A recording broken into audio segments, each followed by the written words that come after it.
Welcome to my YouTube channel. Today we are going to see about a detailed note on carbohydrates. Carbohydrates are a group of organic compounds consisting of carbon, hydrogen and oxygen, usually in the ratio 1:2:1, and include such well-known compounds as sugars. There is a table sugar. Scientifically it is called as chemical name for this is sucrose, starch, cellulose, etc. Previously, the carbohydrates were regarded as hydrates of carbon and corresponded to general formula CH2ON. Some carbohydrates also contain nitrogen, phosphorus or sulfur.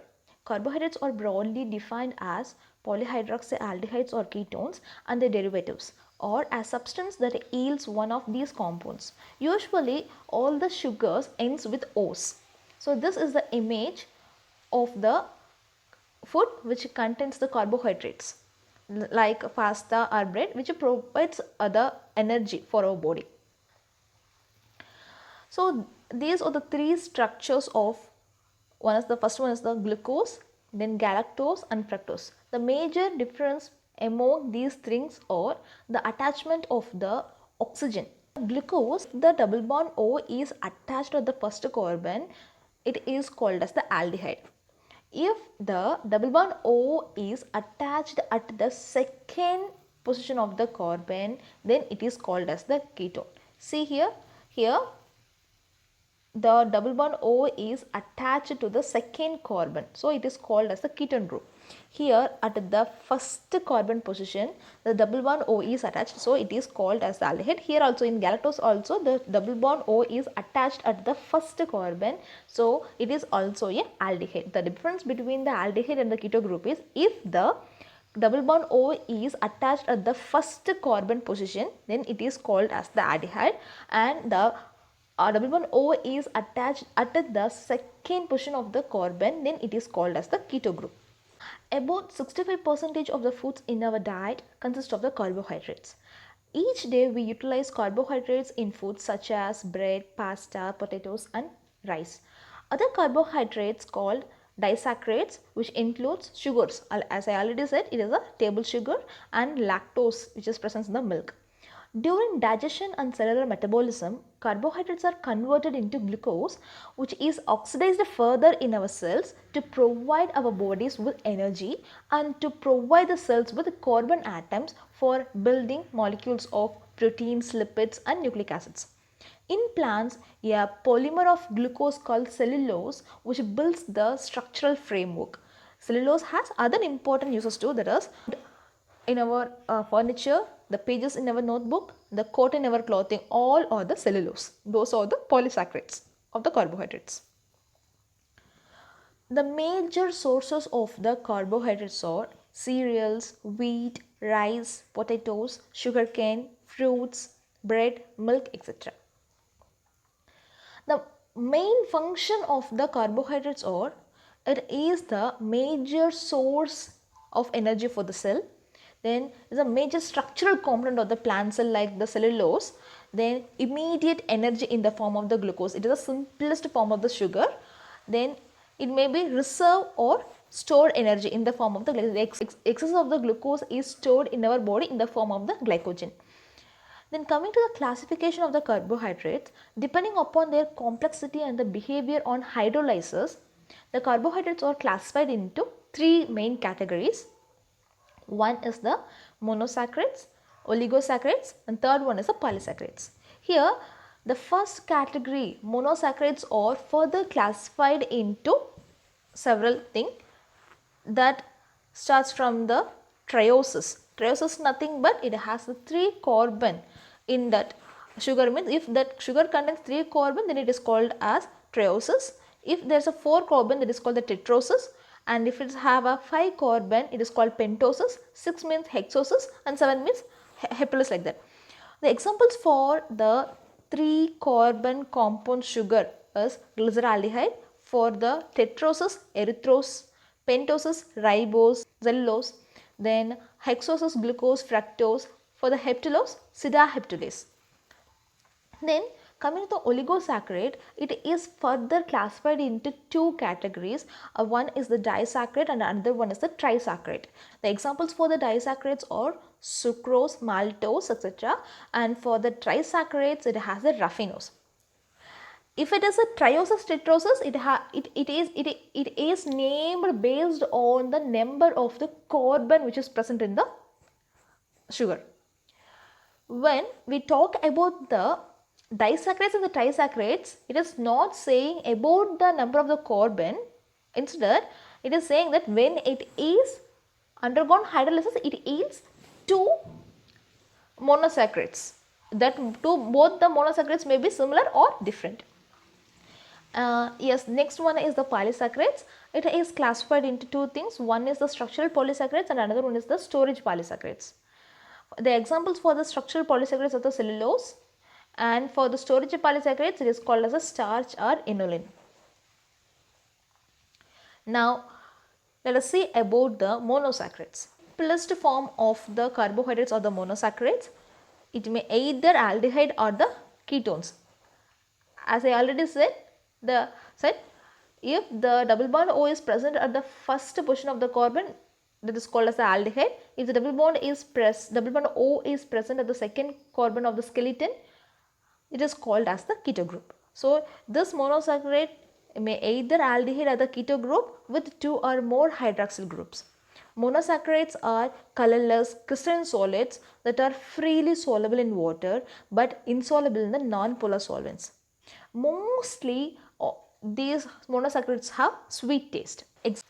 Examples of the monosaccharides include glucose, it is also called as the dextrose, then fructose and galactose. So this is the structure of the glucose and fructose. So both are having 6 carbon in their skeleton. The only difference between the thing is the position of the hydroxyl group on the oxygen. Okay, the backbones of common monosaccharides are unbranched carbon chains in which all the carbon atoms linked by single bonds. In the open chain form, one of the carbon atoms is double bonded to an oxygen atom to form a carbonyl group. Each of the other carbon atoms have a hydroxyl group. Just see here. Let me explain you again. See this. So it is an open chain.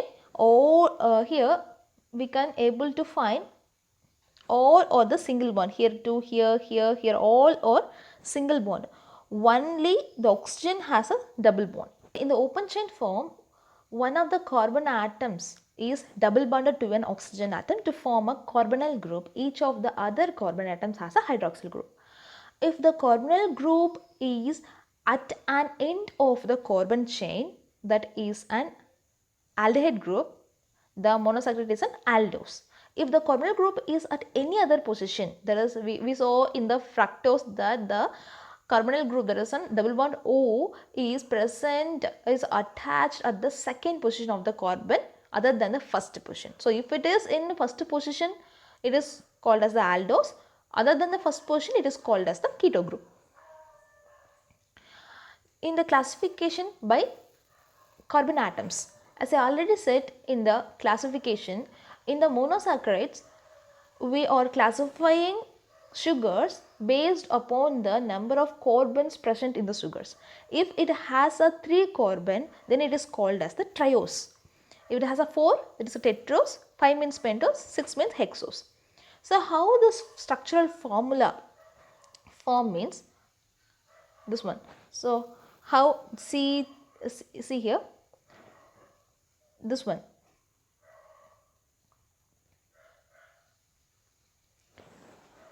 C3H6O3, how it forms? We already saw the general formula for the carbohydrate, that is a CH2ON. If we apply 3, for example, see here, we saw the formula, general formula CH2ON. For the N, if we apply 3, how it forms? See, if N is equal to 3 means, then how it forms? Instead of N, if we Put 3, C3. Already we have the formula that CH2. If we multiply 3 with 2, we get 6. Then for the O2, O also 3. For example, if we apply 4 in the place of N, then for the general formula CH2O N, what will forms? C4, 4 to 8, no, 2 into N is a 4, so 4 to 8, so H4, we are multiplying this 4 with all the 3 elements, so C4 H8O4, like this. Okay. It has both the aldehyde group, it has both all the aldose form and the ketose form. The aldose form of the trioses is glyceraldehyde, whereas the ketose form of trioses is dihydroxyacetone. For the tetroses, the structural formula is C4H8O4. The aldose form of tetroses is erythrose triosis. For the ketoses, erythrolose. Then for the pentoses, the structural formula is C5H10O5. The aldose form of pentoses is xylose, ribose, arabinose, whereas for ketoses, ribuloses. Then for the sugar hexoses, the structural formula is C6H12O6. The aldose form of hexoses is glucose, galactose, mannose, and for the ketoses, fructose. The stereochemistry of this carbohydrates, it has an optical isomers. They are called as optical isomers that differ from each other in the disposition of the various atoms or groups of atoms in space around the asymmetric carbon atom. Then in fact, these are called as a mirror image of each other. These may also be linked to left and right handed gloves. See, one form in which H atom at carbon 2 is projected to the left side and OH group to the right is designed as a D form, and the other form where H atom is projected to the right side and OH group to the left is called as the L form. Note, the use of small caption letters is a D and L. For example, the glyceride has only one asymmetric carbon atom, is numbered as 2, and it can therefore exist in 2 isomeric forms. Let us see the isomeric forms of the glyceraldehydes. Keep in mind that if it is in D form, OH is in left side, H atom in the left side and OH group in the right side. If it is OH in right side, it is called as a D form, and OH into the left side, it is called as the L form. Structure, OH is in the right, H is in the left. If the OH is in the right, what it is called? OH group, it is right, H atom to the left means D form. No. Here also, see here. OH is right, H is in the left. So, it is called as the D-glyceraldehyde. If in here at the second position, H is in the right, OH in the left. So, it is called as the L form. It is the L-glyceraldehyde. Next, let us see about the properties of monosaccharides. So, it has many properties. At first, let us see about the mutant rotation. When a monosaccharide is dissolved in water, the optical rotatory power of the solution gradually changes until it reaches a constant value. For example, when D-glucose is dissolved in water, a specific rotation of plus 112.2 degree is obtained, but this slowly changes so that at 24 hours, the value has becomes plus 52.7 degree. This gradual change in specific rotation is known as mutarotation. This phenomenon is shown by number of pentoses, hexoses and reducing disaccharides. And the second property is the glucoside formation. When D-glucose solution is treated with the methanol and HCl, two compounds are formed. These are alpha and beta D-glucosides. Thus, formed glucosides are not reducing sugar and also does not show phenomena of mutarotation. The third property is the reducing sugar. Sugars having free or potentially free aldehyde or ketone group have an ability to reduce the cupric copper to cuprous. The fourth thing is the oxidation or reduction. The alcoholic OH, the aldehyde or keto group, or oxidized to carboxyl group with certain oxidizing agents. The oxidation may be brought under mild or with vigorous oxidizing conditions. At first, with mild oxidant with BrH2O. In this group, only aldehyde is oxidized to produce gluconic acid. Ketones do not respond to this reaction. With strong oxidizing agent like concentrated HNO3, both aldehyde or ketone groups are oxidized to yield dicarboxylic acids. The third thing is oxidation with metal hydroxides. Metal hydroxides like these things are oxidized free aldehyde or ketone group of mutarotating sugar and reduce themselves to lower oxides of free metals. Then reduction. The aldehyde or ketone group present can be reduced to its respective alcohol with the sodium amalgam. For example, fructose and glucose give the hexahydric alcohol, that is sorbitol or mannitol. Then dehydration. The monosaccharides, when treated with the corn H2SO4, that sulfuric acid, it get dehydrated to form high 5-hydroxy-methyl furfural derivatives. Then methylation or esterification. The glucosidic and alcoholic OH group of monosaccharides and reducing disaccharides react with acetylating. The glucosidic and alcoholic OH group of monosaccharides and reducing disaccharides react with acetylating agent like acetic anhydride in pyridine to form acetate derivatives called esters. Let us see the difference between the reducing sugar and the non-reducing sugar. Carbohydrates with a free aldehyde at first carbon or a free ketone at the second carbon group comes under the reducing sugars. The aldehyde or ketone group is not free but instead utilized in the bond formation. Here reducing sugars are in hemiacetyl or hemiketyl form, whereas the non-reducing sugars are in acetyl or ketone form. It do exhibit mutarotation, but the non-reducing sugar do not exhibit mutarotation. It forms ozones with a phenyl hydrazine. It do not forms ozones. It forms oximes with hydroxylamine. It do not forms oximes. The examples for the reducing sugars are glucose, fructose, lactose, maltose, cellulose, etc. For the non-reducing sugar, sucrose, glycogen, inulin, etc. Then let us see about the oligosaccharides. So these are the compound sugars that yield 2 to 10 molecules of the same or different monosaccharides on hydrolysis. Accordingly, an oligosaccharide yielding 2 molecules of monosaccharide on hydrolysis is designated as a disaccharide and the one yielding 3 molecules of the monosaccharide as a trisaccharide. The examples of the disaccharides are sucrose, lactose, maltose, cellulose, etc. That hydrolyze the disaccharide, we get 2 monosaccharides. It may be same or different monosaccharides. Then for the trisaccharides, examples are raffinose, it is also called as a melitose, ribinose, genetiose, etc.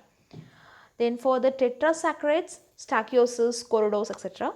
Then pentosaccharides, verbascose. See, when we hydrolyze the maltose, we get 2 monosaccharides. There is the same monosaccharide, there is a glucose, 2 molecules of glucose. Upon hydrolysis yields 2 similar monosaccharides, that is called 2 molecules of glucose. When the lactose undergoes hydrolysis, it yields 2 monosaccharides, that is a different, that is one is the glucose and another one is the galactose. When the sucrose undergoes hydrolysis, it yields glucose and fructose. This disaccharide is composed of 2 monosaccharides. Cells can make disaccharides by joining 2 monosaccharides by biosynthesis. Glucose plus fructose which yields sucrose. This is the example for the disaccharides. It is the common table sugar. It is found naturally in plants like sugarcane, sugar beets, honey, maple syrup, etc. Sucrose may be purified from plant sucrose into brown, white and powder sugars. Then glucose plus galactose combines to form, it yields lactose. These are the primary sugar in milk and milk products. Many people have problems digesting large amounts of lactose, which is called as a lactose intolerance. When the two molecules of glucose combine, it forms maltose. It is produced when starch breaks down, used naturally in fermentation reactions of alcohol and beer manufacturing. So these are the structures of glucose, fructose and maltose. Here two molecules of monosaccharides combine to form disaccharides. Then for the trisaccharides, it is composed of three monosaccharides. Example, raffinose, it is formed by one molecule of each. That is, a tri means it has three monosaccharides. Among the three monosaccharides, one will be glucose and the second the fructose and third is the galactose. The tetrasaccharides, stachyose, it is composed of two molecules of galactose, one molecule of glucose and one molecule of fructose. So let us see about the polysaccharides. Polysaccharides containing 10 or more monosaccharide units attached together. The example, starch, glycogen and fiber. Among these three, the starch and glycogen are the digestible form and the fiber is indigestible. Long chains of glucose units form these polysaccharides. Cellulose gives structure to plants, fiber to a diet. Glycogen is an energy storage sugar produced by animals. That is, the excess of the glucose is stored in the form of the glycogen in the animal body. Liver cells synthesize glycogen after a meal to maintain the blood glucose levels. A great majority of carbohydrates of nature occurs as polysaccharides. Chemically, the polysaccharides may be distinguished into homopolysaccharides, which yields on hydrolysis a single monosaccharide, and heteropolysaccharides, which produce a mixture of monosaccharide on hydrolysis. Based on their functional aspect, the polysaccharides may be grouped under two heads. One is the nutrient, that is a digestible polysaccharides, and another one is a structural polysaccharides. So in the nutrient polysaccharides, these acts as metabolic reserve of monosaccharides in plants and animals. Example, starch, glycogen and inulin. The difference between the homosaccharides and polysaccharides are, in the homopolysaccharides all the sugars are similar, whereas in hetero different. So this homopolysaccharides has branched and unbranched form, and for the heteropolysaccharides also it has a branched and unbranched form. See here, in the unbranched, both the unbranched and the branched form of the homopolysaccharides, we can able to see only one color. That is, so that color, that only one color which denotes the similar type of the sugar. Whereas in the heteropolysaccharides, we can able to find many different colors. Each color is represents different sugars. So it has a different mixtures of the polysaccharides. One is the nutritional and another one is the structural. No, so structural polysaccharides, it is an indigestible form. These serves as rigid chemical structure in plants and animals. Example, cellulose, pectin and chitin, and also hyaluronic acid and chondroitin. So the amylose and amylopectin are the polysaccharides. When it is kept on hydrolysis, it yields the monosaccharides. It is a simple sugar. The types of polysaccharides, the first one is a starch. It is the major digestible polysaccharides in our diet. The storage form of carbohydrates in the plants. The sources of the starches are wheat, rice, corn, rye, barley, potatoes, tubers, yams, etc. This starch has two types. One is the amylose and the amylopectin. Amylose and the amylopectin. Amylose, it is in the form of straight chain linked together with alpha 1,4 linkages, indicating 300 to 5500 glucose units per molecules. The molecular weight range is from 105 to 106. Generally, it is water soluble and it gives blue color with iodine. Amylopectin, it contains, besides straight chain, several branched chains are also there, which are arranged in alpha 1,4 and beta 1,6 linkage units. One molecule of amylopectin contains 50,000 to 5 lakh glucose molecules. The molecular weight of this amylopectin ranges from 107 to 108. It is insoluble in water and it gives purple color with iodine. So these are the structures of the amylose and the amylopectin. The amylopectins or amylose or amylose are joined together with the help of alpha 1,4 linkages, whereas the here there is a beta 1,6 glycoside. The link formation, the link between the carbohydrate, the bond is called as the glucoside bond. In cellulose, it forms the cell walls in plant cells. It is also called fiber or roughage. It is indigestible by humans. Glycogen, the storage form of glucose in the body, is stored in the liver and muscles. It is found in tiny amounts in meat source. It is not found in plants because plants are the sources of the carbohydrates. When we have that carbohydrate, the excess of the carbohydrates are the major energy source for our body. But the excess of the carbohydrates are stored in the form of glycogen in the liver and the muscles. So it is not found in plants, it is stored form of the animals on animals. It is not a significant food source of carbohydrates. Thank you.